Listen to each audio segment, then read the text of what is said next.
A long time ago, in the great kingdom of Ezeudo, there was a palace so big and beautiful that people came from faraway lands just to admire it.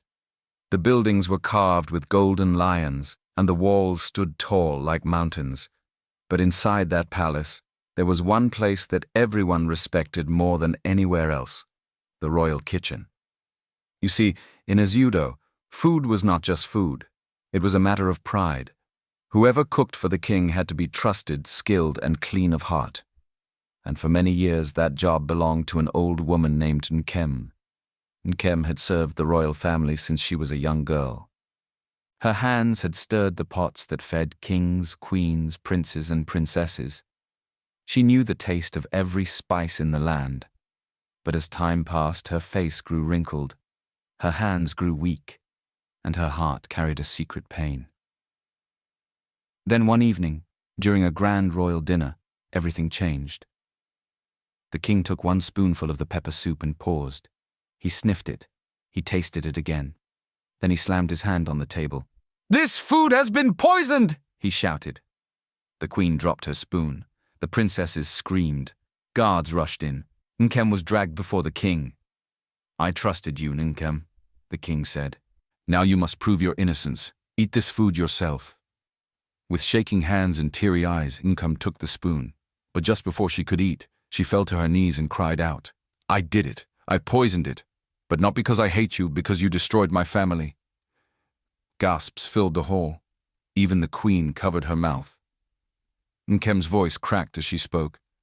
"You locked up my father. He died in your prison like an animal." The king looked at her with cold eyes. "Your father, Isaac, killed his own parents. You were too young to know, but the truth cannot stay hidden forever." No one said a word. The next morning, Nkem was sent away in shame. Her cooking pots were thrown out. The palace kitchen grew cold and empty. No one wanted to enter. The fear of poison still hung in the air like smoke. And so, the royal family of Ezeudo was left without a cook. But they had no idea that the next one would not only feed them, but change everything forever. After old Nkem was sent away, the palace of Ezeudo fell into confusion. Morning came, but there was no breakfast. Afternoon came, but lunch was forgotten. And when night came, the smell of roasted goat and spicy yam porridge was nowhere to be found. The royal kitchen remained empty. The big pots sat cold. The spoons and knives stayed quiet. The king sat on his throne, hungry and angry. "Is this how a whole palace should be?" he roared. "Even common villagers eat 3 times a day."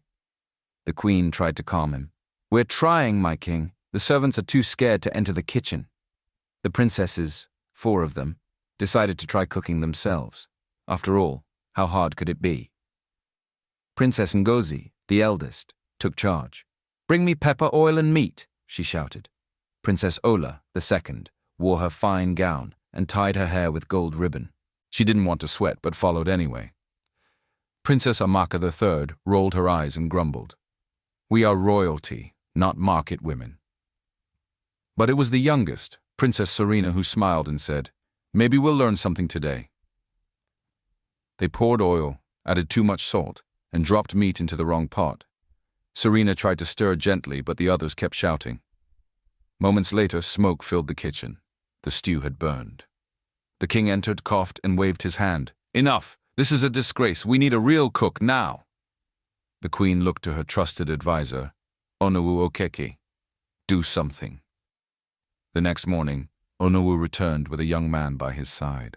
The boy looked simple, clean, and respectful. His shirt was plain, his slippers dusty, and he carried a small bag under his arm. "This is Benjamin," Onowu said. "He is from the village of Amagu. His late father was Chieftain Leka, a great man and a good friend to you, my king." The king's eyes lit up. "Chieftain Leka's son? Ah, that man was loyal. He once saved my life during a hunting trip." Benjamin bowed low. "I greet you, your majesty." The king nodded. "But can you cook?" Benjamin smiled gently. "Let me show you." He was given onions, palm oil, fresh ugu leaves, and a few garden eggs. Nothing fancy. But within minutes, the smell of fresh stew filled the air. Everyone in the palace followed the aroma, their noses leading the way. When the king took the first spoonful, his eyes closed. He hummed. This tastes like home. Princess Serena licked her lips. Even Princess Amaka, who had mocked him, blinked twice and swallowed hard. Queen Adizi folded her arms and said nothing. She looked at Benjamin closely, too closely, but didn't smile. "Well done," the king said. "You are hired." Benjamin bowed again. "Thank you, my king. I will serve with all my heart." And just like that, the royal kitchen came back to life. Firewood crackled again, water boiled in clay pots, and for the first time in days, the smell of good food returned to Ezeudo Palace. But none of them knew that this quiet cook with soft eyes and strong arms was about to bring more than just food. He would stir up something the palace had never tasted before. The palace of Ezeudo was now full of sweet smells again. The firewood cracked, the pots sang with boiling soups, and in the center of it all stood Benjamin, the new palace cook with calm eyes and steady hands. But Benjamin wasn't just cooking for anyone. He was now in the service of 4 royal daughters, 4 very different princesses. The eldest was Princess Ngozi. She was bold, proud, and sharp like a razor blade. If she didn't like something, she would say it, loud and clear. Servants feared her tongue more than the king's cane. Next was Princess Ola, the second daughter. She loved flashy things, shiny shoes, golden earrings, and loud laughter. She walked like the wind and smiled like she knew a secret. Her eyes often searched for someone to play with. The third was Princess Amaka. She was proud and full of herself. She believed the world must bow at her feet. If she dropped her handkerchief and a servant didn't pick it up quickly, she would scream as if bitten by a snake. Last was the youngest, Princess Serena. She was soft-spoken, gentle, and full of questions. Unlike her sisters, she didn't shout or show off. She loved flowers, quiet gardens, and the smell of spices. And more than anything, she wanted to learn how to cook. From the day Benjamin arrived, the first 3 princesses did not hide their feelings.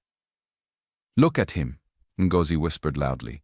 "A mere cook with cracked heels and no manners. Did you see the way he holds that spoon?" Amaka laughed, like a village boy stirring pap. Ola rolled her eyes. Even his slippers are ashamed to be on his feet. Benjamin heard their words, but he didn't say anything. He just kept cooking. But one person noticed his silence, Serena. One morning, while the others were still sleeping, Serena tiptoed into the kitchen. "Good morning, Benjamin," she said softly. "Can I watch you cook?" Benjamin looked surprised, but he nodded. "Yes, princess. You can watch, or even help." From that day, Serena came often. She peeled yam, washed tomatoes, and asked many questions. "Why do you add onions last? What does ogiri smell like? Can I stir the pot?" Benjamin answered with patience. Slowly he became her quiet teacher. But everything changed one sunny afternoon. Benjamin had gone to the stream near the palace to wash some kitchen towels and bathe. He thought he was alone. But hiding behind tall grasses were Princess Ngozi, Princess Ola, and Princess Amaka. They had followed him out of curiosity and laughter. "Let's see how this village cook bathes," Amaka giggled. But when Benjamin removed his wrapper and stepped into the stream, the mouths dropped open. "What is that?" Ngozi whispered. "Is he even human?" Ola gasped. Amaka clutched her chest. There, before them, was the secret no one had expected. The cook had a manhood larger than any prince they had ever seen. Not just big, but strong-looking, like something carved by the gods themselves. They stared in silence. The same cook they had mocked now looked like a hidden treasure. From that day, their behavior changed. Their insults turned to shy greetings. Their proud eyes became soft. When Benjamin passed, they smiled. When he spoke, they listened. Benjamin noticed it, but he didn't understand why. Serena didn't know what her sisters had seen.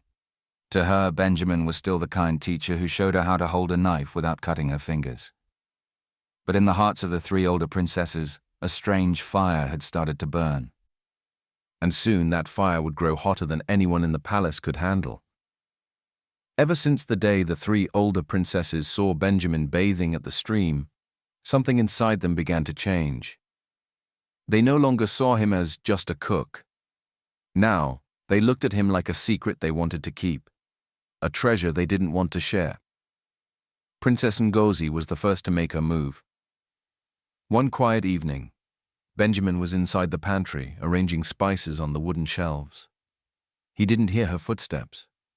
She came in without a word and closed the door gently behind her. Benjamin turned around and bowed. "Good evening, Princess." Ngozi didn't reply. She walked closer, slowly, like a cat. "I see the way you treat my little sister," she said. "Teaching her to cook, smiling at her. Is that how you smile at all the princesses?" Benjamin swallowed hard. "No, Your Highness. I only do my duty." She stepped so close that their noses almost touched.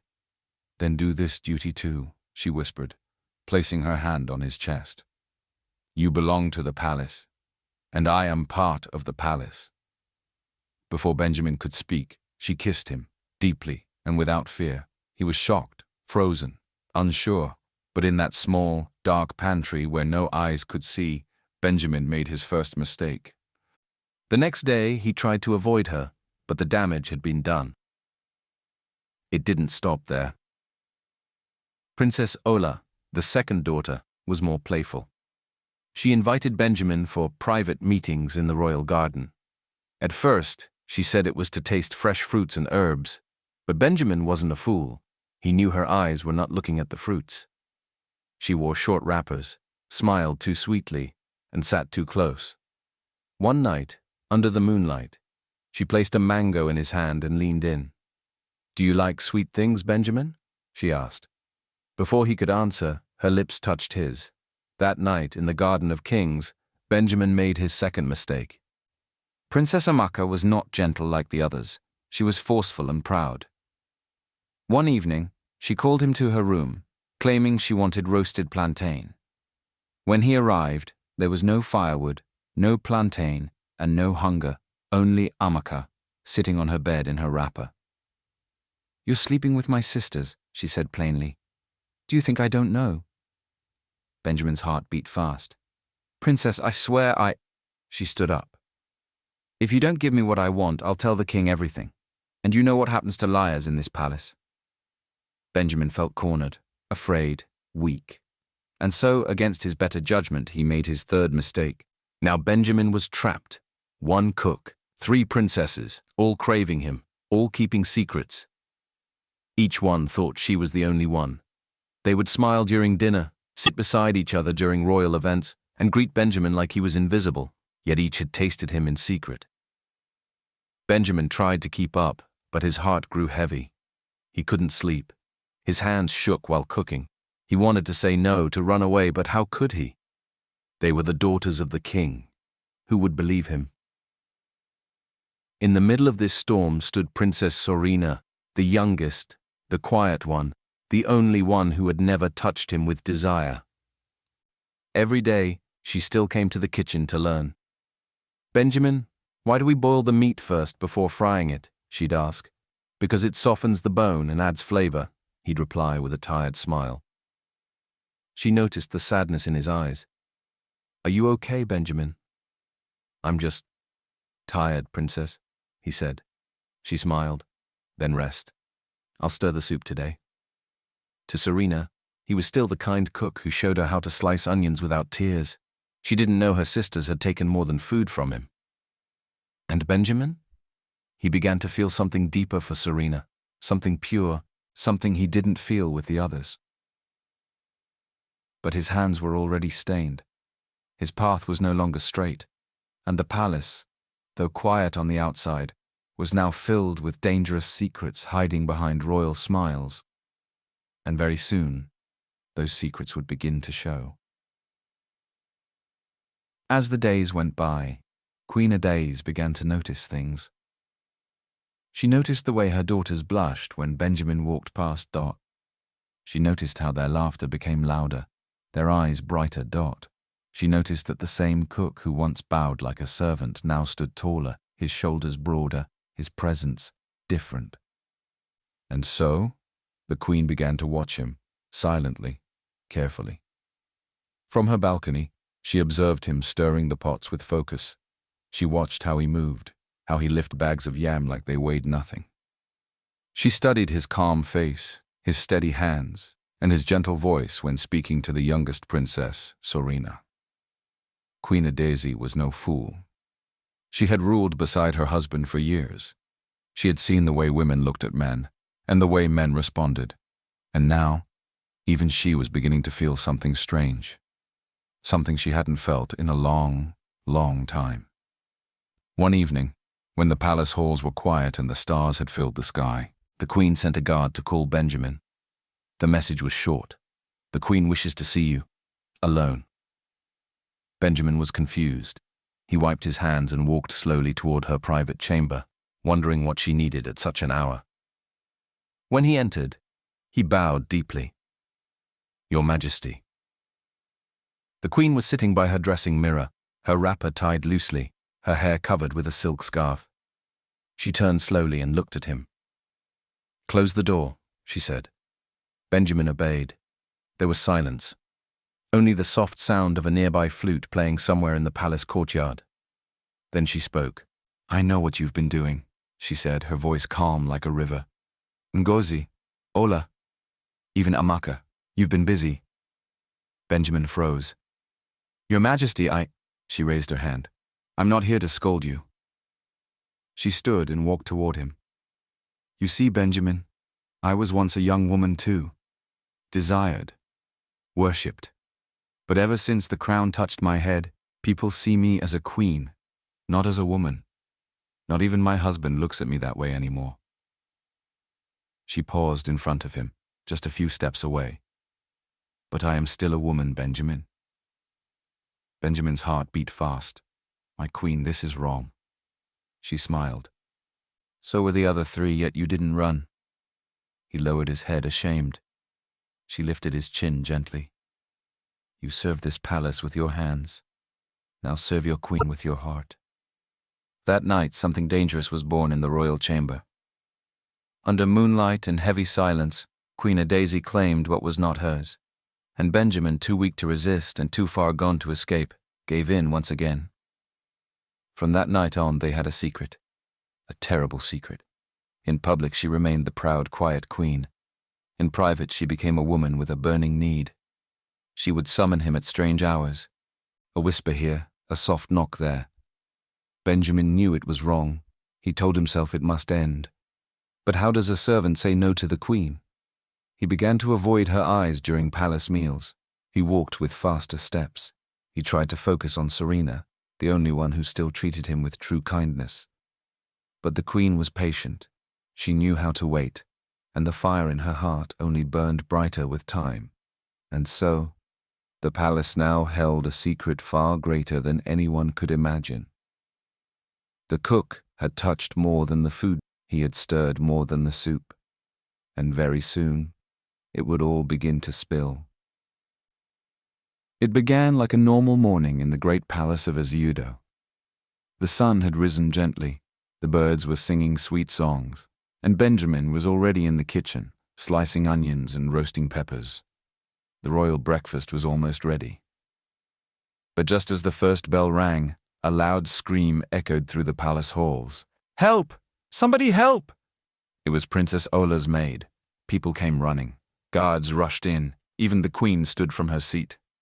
They found Princess Ola lying on the ground, weak and pale. She just collapsed, the maid cried. She said her head was spinning. The royal doctor was called immediately. He checked her eyes, touched her belly, and listened to her heartbeat. Then he stood up and cleared his throat. Your Highness, he said, bowing to Queen Adesi, Princess Ola is not sick. She is pregnant. A loud gasp filled the room. Servants froze. The queen's eyes widened. The guards looked at one another in shock. Pregnant? Before anyone could recover from the news, another surprise came. Later that same afternoon, while the king was still demanding answers, Princess Ngozi stormed into the royal court with fire in her eyes. "So Ola gets to tell everyone first?" she shouted. "Well, let me speak clearly. I'm pregnant too." The king stood from his throne, stunned. "What are you talking about?" "I'm with child," she said proudly, holding her belly. "Let the whole palace hear it." The queen clutched the edge of her chair. The king rubbed his forehead. But it didn't end there. As evening came, Princess Amaka walked calmly into the queen's private quarters. She didn't shout. She didn't cry. She simply smiled and said, "Mother, I'm pregnant too." The queen stared at her in silence. 3 daughters, 3 pregnancies, and no husband in sight. That night, the palace turned upside down. The king called a secret council. He paced back and forth like a lion. His voice roared through the walls. "Who is the father? Who touched my daughters? I want his head on a plate." Guards were sent out. Servants were questioned. Maids were beaten with canes to confess anything they knew. Finally, one shaky houseboy stepped forward. I saw Princess Ngozi and the cook, Benjamin, in the pantry, some moons ago." The king's eyes lit up with rage. "Bring him here, now." Benjamin was in the kitchen, unaware of the storm coming his way. He was just about to serve the king's dinner when the guards burst in. Before he could speak, they grabbed him and threw him to the ground. "By order of the king," one shouted, "you are under arrest." They dragged him like a thief through the palace courtyard. His apron tore, his hands scraped the stone floor, and his heart pounded like a drum. Everyone came out to see, servants, guards, even the queen. Princess Serena watched from her window, her mouth open in shock. When they reached the royal court, the king stood tall and pointed at him. "You touched my daughters?" Benjamin didn't answer. "You disgraced my family." Still no word. "I trusted you. You ate my food, lived under my roof, and this is how you repay me." Benjamin finally raised his eyes. "I'm sorry, my king," he said softly. "I never planned for this to happen." The king's hands trembled with anger. You shall be punished. You shall be—" "Wait," the queen said, standing slowly. But her voice was weak. Her hand went to her chest. She sat back down, looking pale. Something was coming.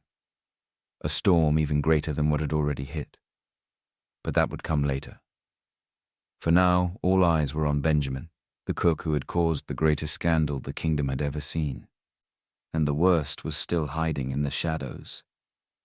The sun refused to shine brightly the next morning. A heavy cloud hung over the palace of Ezeudo. Even the birds were quiet. Everyone knew the king had not slept. The scandal had shaken the royal family to its bones. 3 princesses, pregnant, 1 cook, silent, and a queen, watching everything with eyes that hid a secret of her own. The palace guards brought Benjamin once again to the royal court. His hands were tied behind his back, but he did not struggle. He kept his head low. The king sat on his throne, his face hard like stone. "I have thought all night," he began. "I should have your head cut off. I should hang your body in the village square as a warning to all commoners who dream too high." Benjamin did not look up. "But killing you," the king continued, "will not undo what has happened. 3 of my daughters carry your blood now, and the shame already covers this palace like a black cloth." He stood from his seat. "So I give you a choice," the king said. "You must marry one of them, now, before this day ends." A loud murmur filled the court. Servants whispered. The princesses exchanged glances. The queen sat still. Benjamin finally raised his head. His lips trembled, but his voice was clear. "I will marry Princess Serena," he said. The room went silent. "What?" Princess Ngozi snapped. "Did he just say Serena?" Ola asked in disbelief. "But she is not pregnant," Amaka hissed. The king's face tightened. "Why her?" Benjamin took a deep breath. "Because she is the only one I truly love. She never forced me, never touched me wrongly. She treated me like a human being, not a toy. My heart belongs to her." From the back of the court, a soft voice rose. "Benjamin." It was Princess Serena. She stepped forward slowly, her eyes wet but strong. "You say you love me," she said.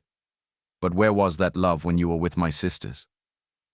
Benjamin looked away. "I was weak. I didn't plan it. You shared your body with all of them," Serena continued. "And now, after the damage is done, you call my name." Tears slipped down her cheeks. "I trusted you.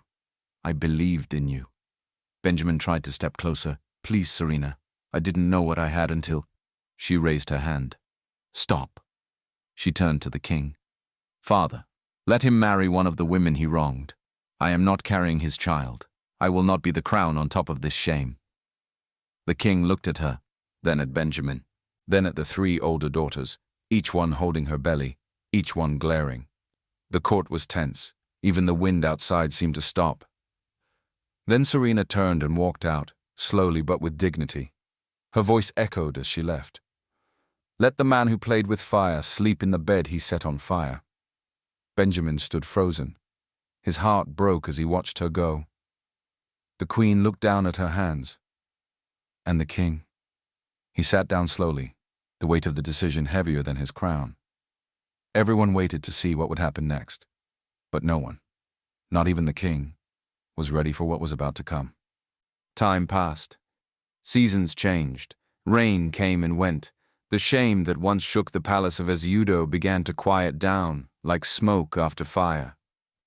But the wounds, they remained. Not long after the scandal, Queen Adizi gave birth to a baby boy. The child was healthy, strong, and had eyes that reminded people of someone they no longer dared to name.